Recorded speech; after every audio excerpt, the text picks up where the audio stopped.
ஜெயகாந்தன் தன்னுடைய கோட்பாட்டு ரீதியில அவருடைய எழுத்துக்களை எழுதினாலும் மனித உணர்வுகளை பிரதிபலிக்கிறதுல அவரை விட ஒரு சிறந்த மனிதன் வேற யாருமே இல்லை. ஒரு சிறந்த எழுத்தாளரும் யாரும் இல்லை. அதற்கு உதாரணம் பொம்மை அப்படின்ற ஒரு கதையை சொல்லலாம். இருவேறு பகுதிகளில் இருக்கக்கூடிய குழந்தைங்க, ஒன்று பொருளாதாரத்தின் உச்சம், இன்னொன்று வாழ்க்கையினுடைய அடிமட்டத்தை விட கீழான நிலையில் இருக்கக்கூடிய ஒரு குழந்தை. இந்த ரெண்டு குழந்தைகளுக்கு இடையே இருக்கக்கூடிய உளவியல், அந்த வறுமையில் வாடக்கூடிய தாயினுடைய மனநிலை, அவர் வடிவமைச்சு அந்த கதைகளை எழுதியிருப்பாரு பாருங்க, அவ்வளோ அற்புதமா இருக்கு. அந்த கதை இப்படிதான் தொடங்குது. அந்த வீதியில மிகப்பெரிய வீடு கிருஷ்ண மந்திரம் தான். அது ஒரு பங்களா அப்படின்னு சொல்ல முடியாது, 4 பக்கம் மதில் சூழ்ந்திருக்கு. ஒரு பங்களான்னு சொல்ல முடியாது, ஆனால் ஒரு பெரிய மாளிகை. அந்த மாளிகையினுடைய திண்ணை அந்த பேத்தி, அந்த பெரியவருடைய பேத்தி ராணி பிறக்கும் வர அப்படியே வெறுமையா இருந்துச்சு. ஆனா இப்ப என்னடான்னா அப்படியே ஆடலும் பாடலுமா இருக்கு அந்த திண்ணை. எப்படின்னா ராணி தவழ்ந்து அந்த திண்ணை ஃபுல்லா சுத்திட்டு இருக்கா. ஒரு நாள் பெரியவர் வெளியே இருந்து வராரு, வாசல் வரை ராணி வந்துட்டா. அவருக்கு வந்துச்சு கோபம், வந்து வேலையாட்கள் எல்லாம் பயங்கரமா வசைப்பாடிட்டாரு. அன்னைக்கு என்ன பண்ணாரு, அன்னையில இருந்து அந்த திண்ணைக்கு சிறைதான். ஃபுல்லா கம்பிகளை போட்டு அந்த திண்ணையே அடைச்சிட்டாரு. ராணியும் வளர ஆரம்பிச்சிட்டா, 4 வயசு ஆயிடுச்சு, தவழ்வதுல இருந்து நடக்க ஆரம்பிச்சிட்டா. இப்போ ராணிக்கும் ஒரு தங்கச்சி பாப்பா வந்துருச்சு. நிறைய செப்பு இருக்கும், செப்பு பொம்மைகள் இருக்கும். அந்த ராணிக்கு செப்பு பொம்மைகள்னா உயிர், விளையாடுறது தான் அவளுடைய வேலை. டப்புன்னு ஒரு நாள் இவளா கை தவறி உடைச்சிட்டாள்னா அவ அதை ஏத்துக்குவா. ஆனால் அதுவா உடஞ்சிருச்சுன்னு வச்சுக்கோ, இவரால் ஏத்துக்கவே முடியாது. அன்னைக்கு அழுது ஆர்ப்பாட்டம் பண்ணிடுவா ராணி. உடனே அவங்க தாத்தா புதுசா ஒண்ணு வாங்கிட்டு வந்து கொடுத்துருவாரு. அந்த மாதிரி இருக்கும்போது தான் எல்லாத்தையும் பொம்மைகளையும் விளையாடி மூங்கில் கூடையில வச்சுட்டு இருப்பா. ஒரு நாள் மூங்கில் பிரம்பை எடுத்து கூடை எடுத்து வந்து திண்ணில கொட்டும் போது, அப்பா இவ்வளோ பொம்மையா அப்படின்னு ஒரு குரல். யாரான்னு பார்த்தா அப்படியே கரியர்னு கம்பிக்கு பின்னாடி கம்பியை பிடிச்சுக்கிட்டு துணியே இல்லாம அருணா கயிறு இல்லாம ஒரு உருவம் நின்றுட்டு இருக்கு. யார் நீ அப்படின்னு சொல்லி கேட்கிறா. நான் இங்கதான் அப்படின்னு சொல்றான். என்ன இங்க அப்படின்னு சொல்லி கேட்ட உடனே, ஆனா அந்த உருவம் அந்த அவ கையில இருக்கக்கூடிய பொம்மையே பார்த்துட்டு இருக்கு. அவளுடைய ஏக்கம், அந்த அந்த கருப்பான உருவத்தினுடைய ஏக்கம் தான் அந்த பொம்மை. அதை பார்த்துட்டே அப்படியே இருக்கு. அவ சொல்றா, அச்சச்சோ நீ துணி கூட போடாம இருக்க, துணி இல்லையா உங்ககிட்ட, நீ சமத்து இல்ல அப்படின்னு சொல்றா. இல்ல துணி இருக்கு, எங்க வீட்டுல இருக்கு அப்படின்னா. எங்க இருக்கு உங்க வீடு அப்படின்னு சொல்லி கேட்ட உடனே, இவன் வீடு பாரு அங்கதான் இருக்குன்னு சொல்றான். எங்க அப்படின்னு சொல்லிட்டு ராணி வந்து அந்த கம்பியெல்லாம் பிடிச்சுக்கிட்டு எட்டி பாக்குறா. அவ அதுக்கு மேல தலையை கொண்டு போக முடியல. ஆனா இவன் வீடு எங்க இருக்கு தெரியுமா, அந்த கிருஷ்ண பருந்தினுடைய மதில் இருக்குல்ல, அந்த மதிலினுடைய ஓரத்துல முனீஸ்வரன் அபயம் அப்படின்னு ஒரு எழுத்து எழுதப்பட்டு அந்த இடத்துல ஒரு செங்கலை வச்சு முனீஸ்வரனா கும்பிட்டு இருக்கிற இடத்துல பக்கத்துல இந்த பெண்ணுடைய வீடு இருக்கு. இந்த சின்ன குழந்தையோட அந்த கருப்பான பெண்ணோட வீடு இருக்கு.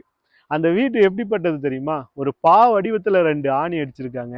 அதுல அந்த 2 முனையில கோணிப்பையினுடைய 2 பகுதிகளை கட்டிட்டு, இன்னொன்னை எடுத்து பக்கத்துல கூடிய முருங்கை மரத்துல கட்டிட்டு, 4வதா இருக்கிறதுக்கு கட்டுறதுக்கு இடம் இல்லாம அப்படியே காத்துல ஆடிட்டு இருக்கு. அதுதான் அவளுடைய வீடு. அப்படியே ஓஹோ அந்த வீட்டுல தான் நீ இருக்கியா, எனக்கு தெரியலையே அப்படின்னு சொல்லி பார்த்துட்டு இருக்கும்போது, சரி சரி நான் இப்ப போயிட்டு என் பொம்மைக்கு நான் ட்ரெஸ் போடுறேன்னு சொல்லிட்டு அதே அந்த பொம்மையை எடுத்துக்கிட்டு ட்ரெஸ் போடுறா. உங்ககிட்ட ட்ரெஸ் துணி இருக்கா அப்படின்னு சொல்லி கேட்குறா. எங்க வீட்டுல இருக்கு. யார் உங்க தாத்தா வாங்கி கொடுத்தாரா, எனக்கு தாத்தா இல்லை அப்படின்னு சொல்லிட்டு அந்த பொண்ணு சொல்றா. வேற யாரு வாங்கி கொடுத்தா அப்படின்னு சொல்லி கேட்கும்போது, எங்க அம்மா வாங்கி கொடுத்தாங்க அப்படின்னு சொல்றா. அம்மா வாங்கி கொடுத்தாங்களா, ஆமா எங்க அம்மா வேலைக்கு போயிருக்காங்க, வரும்போது முறுக்கு வாங்கி வரான்னு சொல்லியிருக்காங்க அப்படின்ட்டு அவ சொல்லிட்டே இருக்கா. அந்த நேரம் பார்த்து திடீர்னு ஒரு குரல், ஏ குரங்கே எங்க போயிட்ட அப்படின்னு சொல்லி கேக்குது.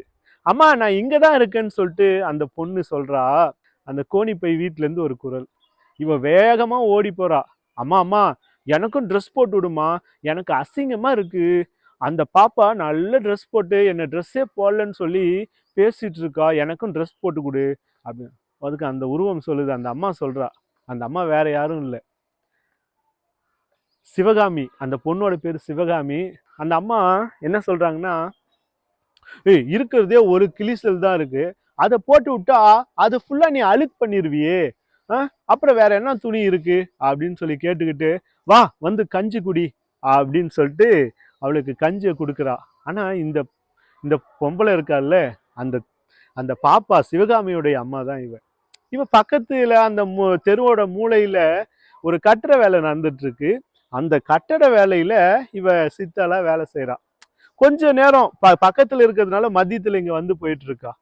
இவளுடைய பாடு என்னன்னு சொல்லணும்னா, 6 மாசம் பையனை வயிற்றுல சுமந்துட்டு இருந்தா. அதுக்குள்ள அவன் புருஷன் செத்து போயிட்டான். ஆனா இந்த பையன், பிறந்த பையன் கை குழந்தை, அப்படியே நரம்பும் தோலுமாக்குது. தினசரி முனிசிபாலிட்டியில ஹாஸ்பிட்டல்ல போயிட்டு மருந்து வாங்கிட்டு வந்து ஊத்துவான். அப்பதான் அந்த குழந்தை நல்லா இருக்கும் அப்படின்னு சொல்லிட்டு அந்த மாதிரிதான் இருந்துட்டு இருக்கு. அந்த குழந்தைய அப்படியே பார்த்துட்டு சாப்பாடு கொடுத்துட்டு போலாமேன்னு சொல்லிட்டு வந்திருக்கா. காலையில தான் இந்த சிவகாமி ஒரு பழைய கஞ்சியை கொடுத்துட்டு, அவ பள்ளமேட்ல எல்லாம் உருண்டு பிறண்டு விளையாடிக்கிட்டு இருந்தவ இப்ப இதை பார்த்து கூப்பிட்டு வந்த உடனே அவ கஞ்சை எடுத்து சோறை மட்டும் அவளுக்கு போட்டு ஊறுகாயை லைட்டா கொடுத்துட்டு, இவ வெறும் தண்ணி இருக்கக்கூடிய சோத்தை எடுத்து அப்படியே குடிச்சிட்டு இருக்கா. குடிச்சிட்டு, அம்மா எனக்கு ஒரு பொம்மை வாங்கி கொடுமா அப்படின்னு சொல்லி கேட்கறா. பொம்மையா, நான் வாங்கி தரேன் அப்படின்னு சொல்லிட்டு சிவகாமியோட அம்மா சொல்றா. சிவகாமி அதுக்கப்புறம் பக்கத்துல இருக்கிற ஒரு மரப்பொட்டியில இருந்து, ஜாதிக்காய் மரப்பொட்டி, அதுல இருந்து ஒரு பழைய துணியை எடுக்கிறா. எடுத்து சிவகாமிக்கு அவங்க அம்மா போட்டு விடுறா. அவளுக்கு ஒரே கொண்டாட்டம். அது கிழிசல் தான், அங்க மேல கை கிட்ட கிழிஞ்சிருக்கு, இடுப்பு கிட்ட கிழிஞ்சிருக்கு. ஆனாலும் அவ துணி போட்டாலே அவ்வளவு சந்தோஷம் சிவகாமிக்கு. உடனே கிளம்புறதுக்கு முன்னாடி பையனுக்கு பால் கொடுக்கலான்னு பார்த்தா பையன் மயக்கத்துல இருக்கான். அவன் உயிரோட இருக்கானா இல்லையான்ற ஒரு பயம் சிவகாமி அம்மாவுக்கு. அவ்வளோ உடல் நலிவுற்று அந்த குழந்தை இருக்கு. பார்த்தா வயசுக்கு ஏற்ற மாதிரி குழந்தை இல்லை. ஏதோ பாலை கொடுக்கலாமேன்னு கொடுக்குறா.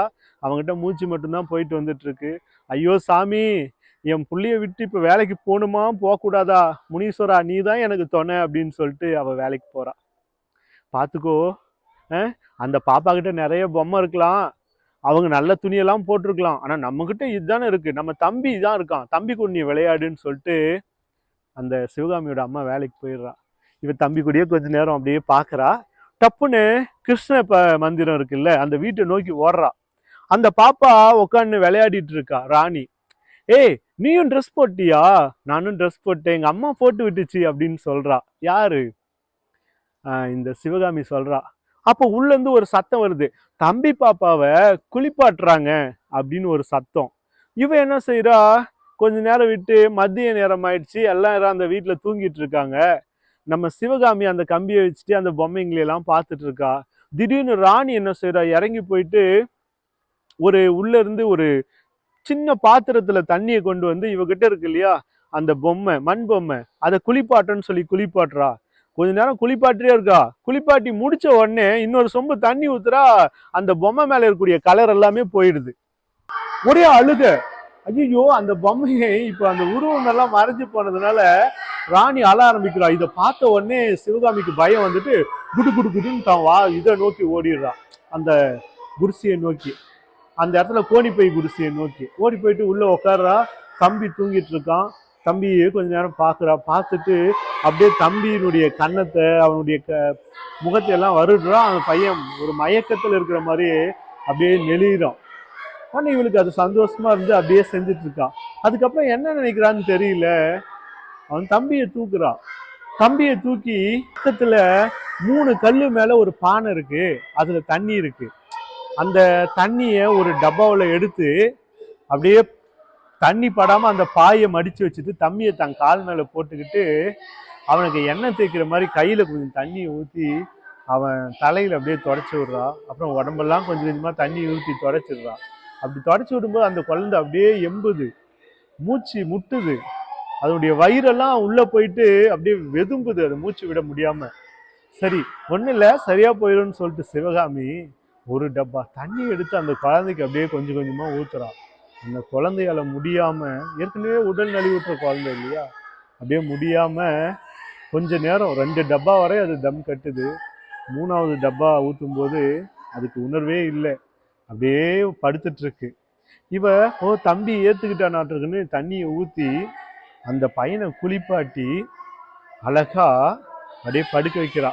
கால் 2யும் சேர்த்து கையை அவன் மார்பு மேல வச்சுட்டு அதுக்கு முன்னாடியே அவ ஒரு வேலை செய்யறா. தம்பிக்கு துணி இல்லையேன்னு சொல்லிட்டு அந்த ஜாதிக்காய் பெட்டியை திறந்து அதுல இருந்து ஒரு ரவிக்கையை எடுத்து தம்பிக்கு போடணும்னு வச்சிருக்கா. அந்த துணியை அவனுக்கு போட்டு பார்க்கறா, தலை களைஞ்சிட்டு இருக்கு. தலை சீவி விடணுமேன்ட்டு அப்படியே தலையெல்லாம் சீவி விட்டுட்டு அவனை பார்த்துட்டே இருக்கா. அசையாம அப்படியே இருக்கான். தூரத்துல அவங்க அம்மா, சிவகாமி அம்மா போயிட்டு வராங்க வேலைக்கு முடிச்சுட்டு. வரும்போது காலில் அந்த கிருஷ்ண மந்திரம் இருக்குல்ல, அந்த வீட்டோட வாசல்ல ஒரு பொருள் அகப்படுது. என்னன்னு பார்த்தா பொம்மை. அந்த பொம்மை எது தெரியுமா? ராணி முன்ன குளிப்பாட்டினாலே அந்த பொம்மை.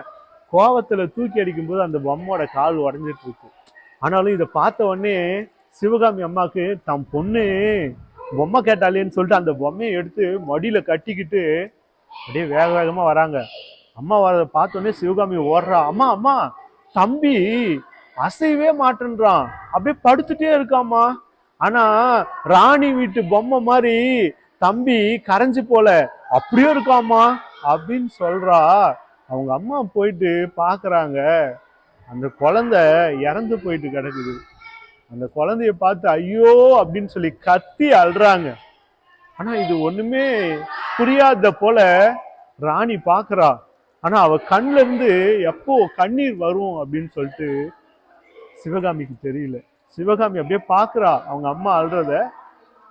அவ கண்ல இருந்து வெடிச்சு தண்ணீர் வரணும், துக்கம் வரும். இப்ப அவ அழ போறா.